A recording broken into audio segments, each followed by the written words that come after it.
Hello, this video will be a very different commentary and something I haven't seen within the community is attached to. Disclaimer, I would just like to say that I am not for or against this. I'll explain what my opinion is in the end. Please watch the whole thing.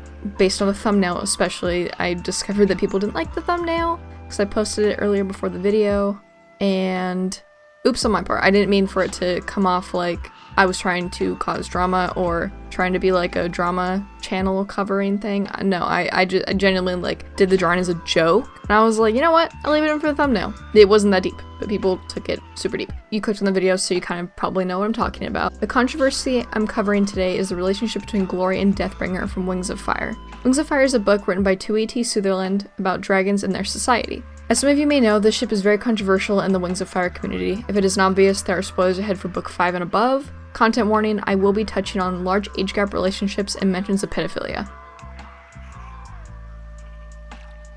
I read Wings of Fire in the late middle school, early high school, so around the age of 13-14. I'm now 21, aka an adult. I remember loving the books and being obsessed with the first series and my interest dying off after the first book of the second series. I vividly remember staying up until 3 in the morning reading and seriously hiding my book whenever my mom walked down the hallway in the middle of the night. It was great. It's probably what fueled my dragon obsession, honestly. I initially didn't remember much of the interactions between Deathbringer and Glory, and was confused by their ship being deemed bad. In fact, when I actually bought the book, I bought the book that he arrives in, and I didn't even remember him. It was crazy.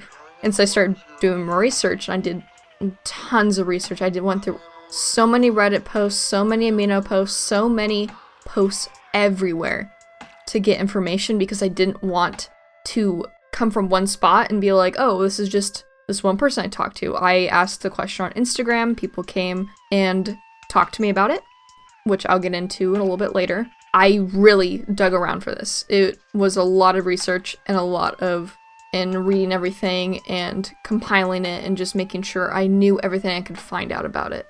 I saw it first in Amino, of course. It was a banned ship to be drawn or written about in the community, which confused me even further. The comments and forum posts about the ban have made it seem justified when I'd skimmed them. It wasn't until a few months ago that a mutual of mine had been banned from Amino and called out on Instagram for supporting pedophilia. This made me start looking into the topic, both on Instagram and Reddit, like I mentioned before.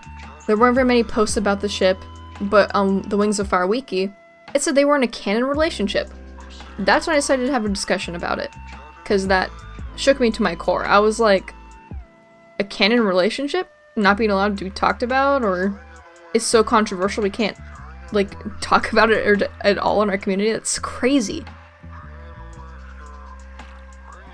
So the issue here with this relationship is, first let me get into the characters. So Glory was a part of a prophecy with 4 other dragonettes. Dragonettes is the word for young dragons. We don't really have an age for when you stop being called a dragonette and when you start being calling an adult or just a dragon. I don't know. It's not mentioned anywhere. She's a 7-year-old ringwing, a chameleon-like dragon species that can change their appearance. When she meets Deathbringer, who's a 13-year-old nightwing, nightwings are super dark colored, and their wings they're basically just dark colored. They have star speckles kind of on their wings. Really neat design. I really like them. They're based on monitor lizards. There's a 6-year age gap between the two, which is uncomfortable in reference to their book ages. So it's really gross to think about a 7-year-old and a 13-year-old being in a relationship. But that's just based on our own ages, so human age, which I'll get into it. I have an opinion in a snippet of a screenshot about dragon ages, but I'm not sure if that's enough for what you're looking for. That'd be great. Anything helps. I'm kind of at the ground zero for this. Alright, well, I found the link to the first age converter I found and was using for a while. Link. And according to this one, Gloria would be about 14, Deathbringer would be about 21. I wanted to look at another age converter and found one that used a formula based off Tui's explanation from an interview. Link, which is the one I ended up using. According to this one, Gloria is 19 and Deathbringer is 36. In both these instances, I think the gap is uncomfortable to say the least, as well as how the ship is treated in the books, like a dragonette and fully grown dragon flirting with each other is normal and shouldn't be a problem. This person actually helped me preview my script, and I agree with them. That's why I find that's the end of my stuff is just, why did Tui do that? It's just very strange. So I'm not going to read the people who said random things when I said this, but Hello, I'm popping into the server to look for some sources of information regarding the controversy of Glory and Deathbringer's relationship. I'm currently making a commentary video on the topic, and I would love some insight. Feel free to DM me and give me any journals, posts, tweets, etc. about the topic. Note, I am neither pro or against the relationship. I am trying to create an unbiased and researched commentary. Only thing I gotta say is that, isn't Deathbringer like 2 times older than Glory? Yeah, 13 Deathbringer to 7 Glory. Apparently to the book, 7 dragon years is 20 human years. Do you have a source for the age conversion? So that means Glory is 20 human years and Deathbringer is 35 to 40. And this person says, I can see the issue. And he said, I don't know where I found it, but it was in one of the extra books. And I said, would you like to be anonymous with the screenshots I'm including? And they said, yeah. And I said, alright, cool, thank you. And that's all I got from that server. They were initially shipped even by the characters in the books, which is funny because there's like a line in the book where Sunny, another main character, one of the dragonettes, she mentions how she wonders if they'll have their own dragonettes one day, which is kind of funny. It's very interesting that they push that along with the character. And they're now a canon relationship. There is a note, dragons in the universe can live up to be 150 years old. Tui, the author, has not released an official age chart and has been very vague about how the dragons age in general. All we know is that their age doesn't convert like ours. I'm using Hurricane Rising's age converter that was developed from an interview from Tui sometime in 2016. Basically, someone asked, oh, how old is Moonwatcher, the main character in the second series? And she's 5. She's 5 in their years, so dragon years. And Tui said 14. So in Hurricane Rising's age converter from that interview, so 1 dragon year is 2.8 human years. That's what I'm going to take reference to because that's the most accurate one I can find. No one's like concrete on like the age conversion because we don't have an official one, which is a huge problem I have with this relationship. Not really the relationship, more how the community handles it, because we don't know. We genuinely don't have any idea of how they age. And is it like, oh, they age 2.8 years until a certain point, until they're 5? Does it like increase after they're 5? We don't know. Is it like dog years? Like, we don't know what the whole thing is. So based on Hurricane Rising's age converter, this means Glory is 19, closer to 20 years old, precisely 19.6 years, so almost 20. While Deathbringer is 36 years old. These conversions are legal, but it's a pretty decent sized age gap. An issue people have with this relationship is that people call it pedophilic, predatory, gross, and a toxic relationship. I'm going to be straight up real quick. This relationship is not pedophilic, just based on the ages that we're converting from. This is just the closest thing we have until Tui releases something about it. This relationship is not pedophilic. They're both adults. One is a young adult, but they're both adults nonetheless. Is their relationship perfect? No. People also don't like the relationship because of the toxic beginning. Deathbringer was an assassin and was sent to kill Glory and the other dragonettes. She had been disguised as another type of dragon called an Icewing. He flirted with her and they talked, and ended up refusing to kill Glory or the other dragonettes and helped them escape instead. He has been known to be obsessive and to pester and annoy Glory, which is mentioned in their wiki pages. He's just pestering her because he likes her and they're in a relationship. It's like the gentle pestering. I call my boyfriend a brat. Like, I call him like so many funny things. We both call each other little shits. Like, that's just how relationships are sometimes, and it's kind of more healthy to be that way. Like, we call each other things like that, and it's not offensive. It's just, it's just a weird thing that people are latching onto with this. I am sorry to break it to everyone, but perfect relationships do not exist.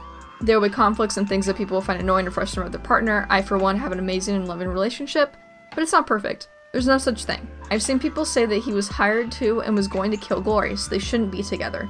Since when was the enemies to lovers trope taboo and not allowed? That's like the most popular thing I see on TikTok. People are always reading slow burn enemies to lovers stuff. Like, people love that. Like, that's such a trope in so many movies. It's literally the trope. My roommate, I talked about this with him, and he said, he's like, that trope is like, he's like, that's literally the Spy Kids movie. That's the first one. And I thought that was funny. So, like, it's a common trope. I don't know why people are upset about it. It's probably also ties in with the age as well. Again, we don't know. We don't know how old they are technically. The major part I'd like to touch on is how this relationship can mold the minds of young kids that see their large age gap as normal and okay. It could definitely happen, and I'm sure it has within the fandom. Personally, I don't have any idea that these two had an age gap until I saw a call-up post about it. I read these books on the older side of the age group it's written for, and that they were around the same age. These books aren't written for young adults or adults in general. Kids cannot grasp or see these complex ideas attached to these characters. I'm sure, like, some can and have noticed it, but also it's just weird that everyone's bringing it to light and like telling the kids that they have a large age gap. People being like, it's bad, it's good, whatever. In all honesty, it's very odd this is included in the books at all, this age gap. But I'll touch more about it in the my opinion section because I will go more in depth about that and reference other things. If they're partaking in an actually dangerous and clearly wrong or illegal ship, then it would be a good idea to educate them on it in private DMs. No public callouts, private DMs. They may not listen to you. I was super into ships that were bad, like that were deemed not bad, sorry, not like illegal or like crazy, just they weren't the best, and I've learned and grown from that and know when ships shouldn't be happening, if that makes sense, because my brain developed and I realized, oh, that was really dumb of me, I shouldn't have done that. Because people do grow up and learn after all in the end. It's a big issue, and I think if there genuinely is a like problem with pedophilic relations or just grooming in the community, then we need to push that out. Us freaking out about this relationship that's canon, it's just crazy to me that people are so upset about it. So, as I mentioned earlier, I discussed this topic with my roommate, and he was completely baffled by the situation. He made a note about medieval or tribe rules may be in play because in that type of time period where these terms are used, age gaps were the norm. Is this what Tui's intent was in the kingdoms and tribes? It's hard to say. I personally don't think people should be cancelled, banned, and called out for liking the ship or partaking in drawing them or writing about them. It's okay to dislike and feel uncomfortable with this relationship. I don't blame people for that. I can say I wouldn't date someone 17 years older than me. That's very different stages of life mixing together. Plus I would rather my significant other be around the same age, so I believe that older teenagers and adults in the community are seeing too much into this whole thing and making it way more inflated and dramatic than it needs to be. Although I think it's very odd that Tui has a handful of iffy relationships in her series for children. It'd be different if it was for adults, or it'd be Game of Thrones territory. You'd expect age gaps and toxic and disgusting relationships in that series. And it happens frequently. There's so many disgusting relationships in that show. My boyfriend made me watch it, and I adore it. It's probably one of my favorite shows I've ever watched. There are bad relationships in that. And it's not that I'm surprised by it, it's just, we shouldn't be seeing these large age gaps in children's books. Maybe Tui has some reason for it, age chart that she should release, honestly, once that comes out, or if it ever comes out. It's weird. I genuinely don't understand why she has it in there. So you definitely shouldn't see or expect relationships like Game of Thrones with age gaps and everything in a book where it's written for readers in the age range of 9 to 13. Is it weird that it's in the book series? Absolutely. I will absolutely not defend that, but something like in Glorybringer doesn't make them a pedophilia defender or a pro-shipper. This relationship gap shouldn't exist in general. Deathbringer should be younger, and the gap shouldn't be so drastic. Unless something changes and/or Tui releases concrete information on ages, that's my final thoughts on the matter with the whole relationship. I don't think they're in a bad relationship. Relationships are different for every single person. Unless you give me, like, a super valid reason of him, like, either abusing her or, like, as I read so much information about these two. He really cares for her and he wants to protect her and keep her safe, which is what you're supposed to do in a relationship. And he's her bodyguard. Like, he should be always next to her. He's her bodyguard. She can take care of herself. Glory's personality is super spunky and sassy and she can take care of herself. 100% she can. She's an icon. But it's just crazy that people are latching on to such small things and making them huge. Thank you for listening. I'm hoping people understand where I'm coming from, make those whose statuses have been affected by the ship heal. I'll probably not touch on this series again unless something crazy pops up. It was addicting when I was younger and I look back on it fondly. It's a shame that this community sometimes jumps to conclusions and freaks on people for minuscule things. Thank you again for watching. My still artist is Mirthfulmaws, and he deserves a lot of love. All my sources, my script, and screenshots are in the description.